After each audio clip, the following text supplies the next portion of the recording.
आपकी आवाज। पिछले 12 दिनों से दिल्ली के बॉर्डर पर किसान जमे बैठे हैं।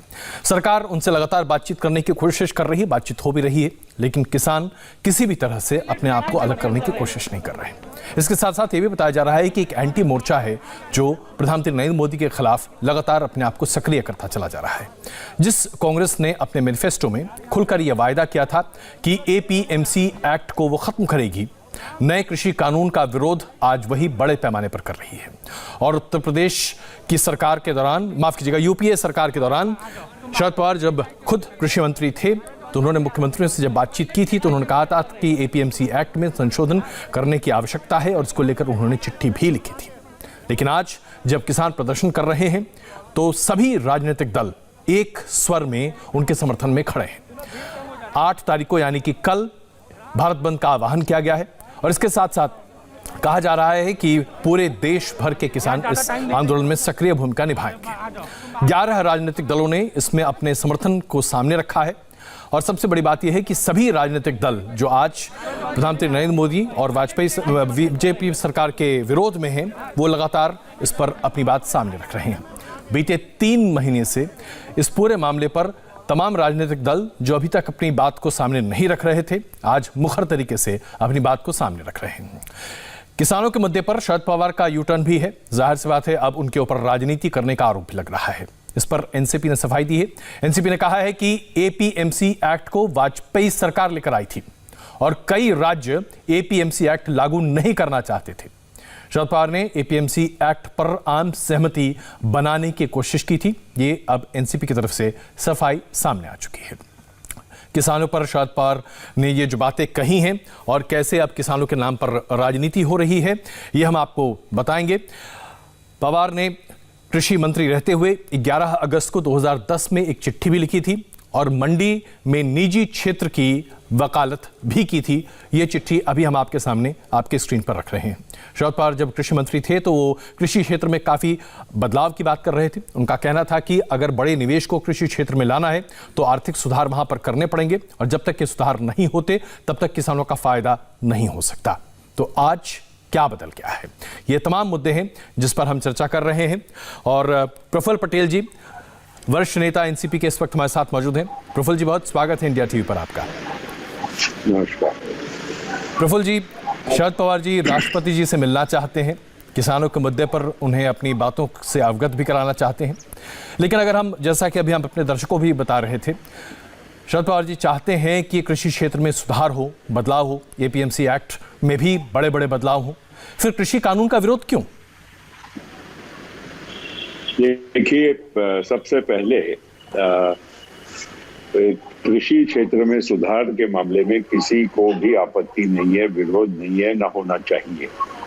संयोग से आज मैं अभी आपसे बात कर रहा हूं तो मैं अपने निजी क्षेत्र भंडारा गोंदिया के पौनी कृषि बाजार समिति एपीएमसी में मैं बैठा हूं जी, और ये संयोग की बात है। और हमारा इतना ही कहना है कि 2-3 बातें हैं। आप अगर हमारे भाषण भी देख लें लोकसभा और राज्यसभा में, जब ये बिल लाया गया था, राज्यसभा में तो खैर वक्त ही नहीं दिया गया था, 2-2 मिनटों में क्या अपनी बात रखें, लेकिन फिर भी कहना चाहता हूं कि हमने कहा कि भाई देखिए, ये बहुत, आप कहते हैं ऐतिहासिक और क्रांतिकारी ये बदलाव है कृषि क्षेत्र में, तो हमने कहा कि भाई बहुत अच्छी बात है, स्वागत करेंगे हम, लेकिन इसमें जल्दबाजी की, कोई 1 महीना 2 महीने में ये कोई परिस्थिति बदलने वाली नहीं है। आप अच्छे सभी लोगों से चर्चा करिए, इसमें संसद में भी बहस होने दीजिए, संसद की एक सिलेक्ट कमेटी बनाइए और वो कमेटी के माध्यम से बहुत सारे जो इससे जुड़े हुए लोग हैं उनको आप बुलाइए, उनकी बात सुनिए और उसके बाद कानून में अगर कोई संशोधन आप जो लाए उसमें करने की थोड़ी बहुत आवश्यकता लगेगी तो हम आपको उसके सुझाव देंगे। अब आज शरद पवार जी का आपने नाम लिया इसलिए कह रहा हूँ, शरद पवार जी इस देश के किसानों के कृषि क्षेत्र में कद्दावर नेता है जी। वैसे ही प्रकाश सिंह बादल साहब है, एच.डी. देवेगौड़ा साहब है और भी बहुत सारे लोग। आप अगर इन सभी लोगों से थोड़ी बहुत बातचीत करते, विचार विमर्श करते, तो उसका फायदा होता कि नहीं होता। आपने शरद पवार जी की चिट्ठी के बारे में मुझे बताया कि एपीएमसी के और बदलाव के बारे में उन्होंने 2010 में चिट्ठी लिखी, जरूर लिखी जी, और एपीएमसी एक्ट में सुधार होना चाहिए, कुछ परिवर्तन होना चाहिए, इसका किसी को विरोध नहीं है।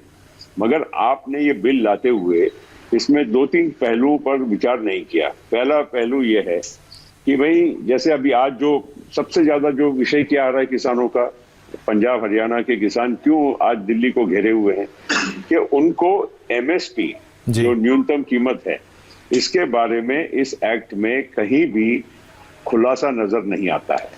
ये एक्ट कानून पास होने के पश्चात आपने कहा, सरकार ने घोषणा की कि नहीं एमएसपी पे तो कोई असर होगा नहीं, हमेशा जारी रहेगा। तो अगर जारी रखना है तो एक एक्ट में अगर एक लाइन अगर आ जाती कि आज की जो प्रथा है एमएसपी की वो हमेशा जारी रहेगी, इसका कहीं भी वो एक्ट में उल्लेख नहीं। दूसरा, किसान क्या कह रहे हैं, उसमें गलत क्या बात है कि भाई एमएसपी अगर आप कह रहे हैं और सरकार ने स्वामीनाथन आयोग की सिफारिश मानते हुए ये कहा है कि 100% जो खर्च आएगा उस पर 50% मुनाफा होगा, उसके आधार पर हम एमएसपी की कीमतें ऐलान करेंगे। तो एमएसपी से नीचे अगर कोई खरीद करता है तो इसके बारे में जिम्मेदारी किसकी रहेगी? अगर उस पर कोई व्यापारी ने कम कीमत में खरीदा तो उस पर गुना दाखिल होगा कि नहीं? कोई वो उसमें कोई प्रावधान एक्ट में है या नहीं है। दूसरी महत्व की बात यह है कि अगर आप कोई किसान ने एपीएमसी के बाहर भी समझो कोई अगर सौदा किया और कोई प्राइवेट व्यापारी ने कम ज्यादा कुछ कर दिया, कल उसको पैसे नहीं दिए या उसको कोई डिस्प्यूट हो गया तो उसका रेजोल्यूशन का मतलब उसको सॉर्ट आउट कौन करेगा? वो प्रश्न को हल कौन करेगा? किसान किधर कौन से कोर्टों में भटकेगा, कहाँ जाएगा, वो ठोकरे खाएगा? उससे अच्छा है कि कोई डिस्प्यूट रेजोल्यूशन मैकेनिज्म भी तो उसमें होना चाहिए था, जिससे किसान अपनी समस्या को अगर हल करना हो। जैसे हम कोर्ट में जाते हैं तो किसान कोई रोज कोर्ट में तो नहीं जा सकता तो कोई रास्ता उसका भी एक मैकेनिज्म होना चाहिए था। और तीसरी बात, ये एपीएमसी एक्ट में संशोधन करना एक बात है, मगर एपीएमसी के भविष्य का क्या होगा?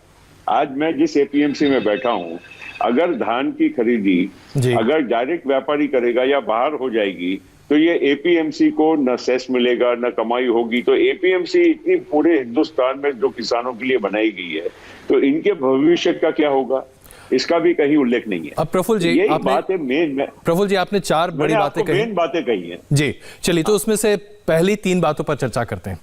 आपने कहा कि किसानों के लिए एमएसपी की बात, दूसरा आपने कहा कि डिस्प्यूट रेजोल्यूशन की बात, और तीसरा बाहर बेचे तो उसमें क्या स्थिति होनी चाहिए, मैकेनिज्म होना चाहिए। सरकार तो ये सब कुछ मानने को तैयार है। 5 राउंड की बातचीत में सरकार की तरफ से संकेत तो यही आ रहे हैं, कम से कम हम पत्रकारों को तो यही जानकारी। फिर इसमें विरोध क्यों? अरे भाई देखो, 2 बातें हैं। एक तो आप कानून लेकर आए, कानून बनाने के पहले अगर ये सब बातें हो जाती और कानून में इसका समावेश होता तो कोई इशू ही नहीं था। हमने भी संसद में क्या कहा, जल्दबाजी में क्यों ला रहे हो, सिलेक्ट कमेटी को बना दीजिए, महीने 2 महीने में सिलेक्ट कमेटी अपना काम करेगी और अगला सत्र जो होगा उसमें इसको पास करेंगे। अब अगर सरकार आपको अनौपचारिक तरह से कह रही है कि हम ये सब चीजों के लिए तैयार है तो विरोध क्यों? तो ये बात तो हास्यास्पद है। अगर आप वो तैयार हैं तो सीधी एक बयान दीजिए, किसानों के नेताओं के साथ आप बात कर रहे हैं, उसमें तो कोई राजनीतिक व्यक्ति नहीं है। जो भी आ रहे हैं किसान संगठन के लोग हैं, आप उनसे ही बात कर रहे हैं। अगर वो खुश है, किसान इस देश का अगर कानून से खुश है तो हम राजनीतिक दल उसका विरोध क्यों करेंगे? बिल्कुल, अब यही बात प्रफुल्ल जी आ रही है कि राजनीतिक दल मौके पर चौका मार रहे हैं, किसान विरोध कर रहे हैं और 11 राजनीतिक दल इसमें अपना राजनीतिक भविष्य देख रहे हैं, जिसमें एनसीपी भी शामिल है। देखिए, ये बात आप कह रहे हैं राजनीतिक दल जनता के प्रतीक होते हैं।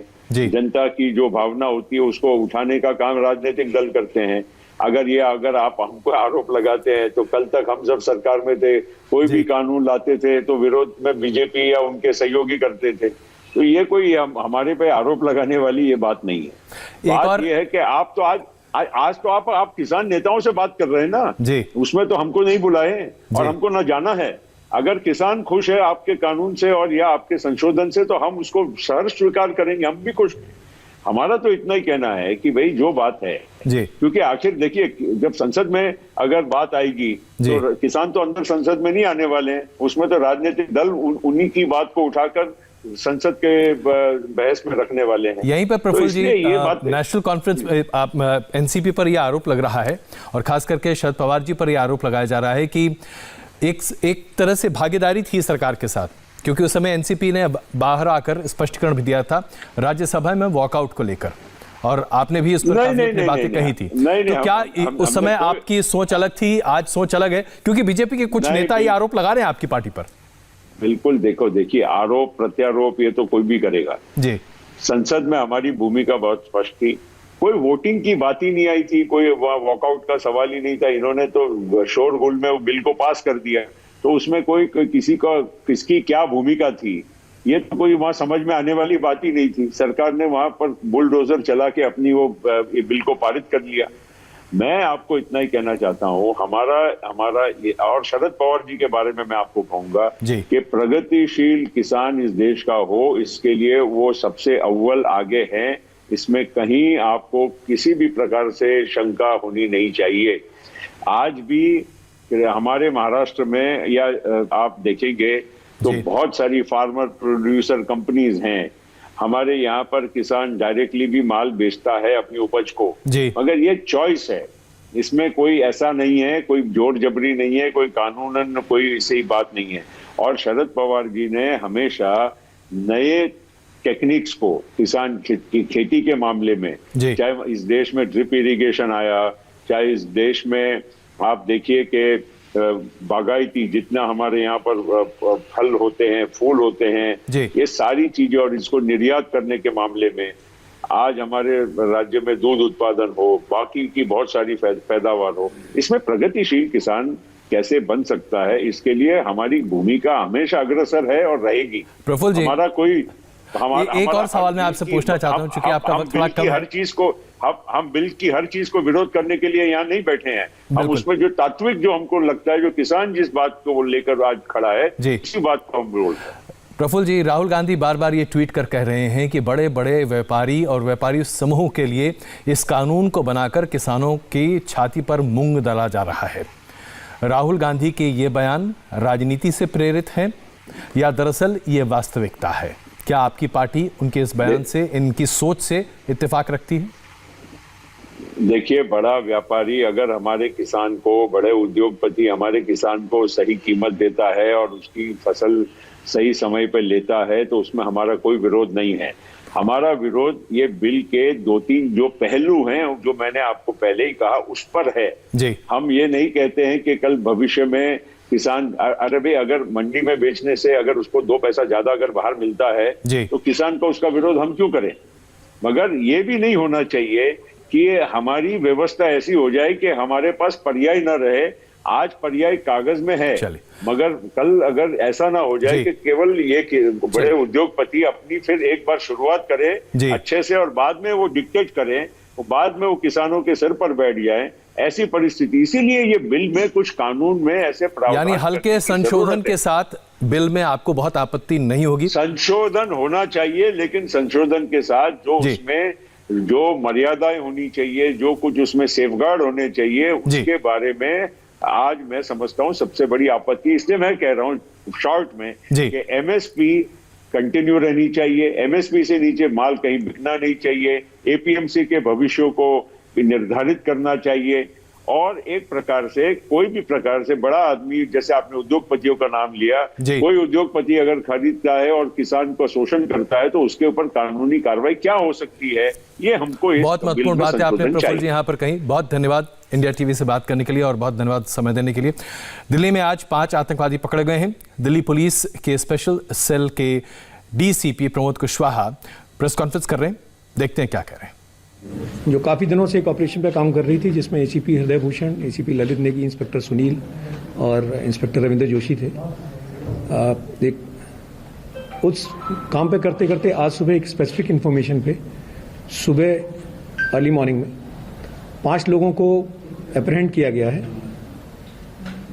ये 5 लोगों में से 2 पंजाब बेस्ड हैं, 3 कश्मीर बेस्ड हैं, और इनके पास से 3 पिस्टल्स, 2 किलो हेरोइन और 1 लाख रुपए कैश करीब मिला है।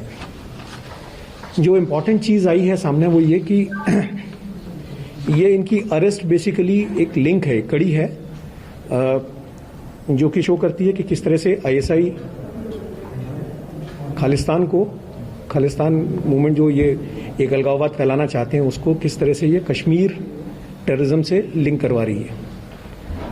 और ये गेम प्लान जो है कश्मीर को खालिस्तान मूवमेंट से लिंक कराने का, उसका एक लिंक है ये। क्योंकि एफआईसीएन की सप्लाई के बाद एफआईसीएन की सप्लाई कम हो गई पोस्ट डीमोनेटाइजेशन में, एफआईसीएन की सप्लाई जो है बिल्कुल एक ब्रेक सा लग गया, काफी कम हो गई। तो दूसरा जो रास्ता टेरर फंडिंग का अख्तियार किया गया है वो है ड्रग्स से। ड्रग सोर्स किए जाते हैं अफगानिस्तान से, जहां आईएसआई की प्रेजेंस है, और इस ड्रग्स का इस्तेमाल, ड्रग्स मनी को, इस ड्रग्स को बेचते हैं इंडिया में, और इसी पैसे से जो पैसा जनरेट होता है इस इलगॉटन मनी से, उसका इस्तेमाल टेरर फंडिंग में किया जाता है।